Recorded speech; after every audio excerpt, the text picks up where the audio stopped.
When we're placing our valley battens, we're going to use the 6-inch wide end of our batten spacer.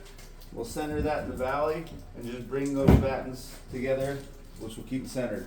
When we're using our EBS, we're going to fasten with a ring shank nail or exterior grade screw down through the pucks, every puck, and they're located every foot.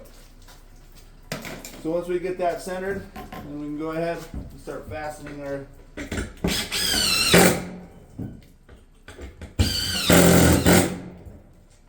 valley battens.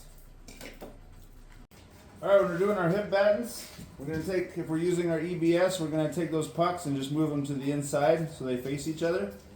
And then we want to center these over our hip line because our caps are going to fit in over these, so we want these straight. So we want from the outside to outside, we want 5 inches, and then we want them centered over our hip. And then we'll go ahead and take that ring shank nail or exterior grade screw, and we're going to fasten into every filled batten going up the hip.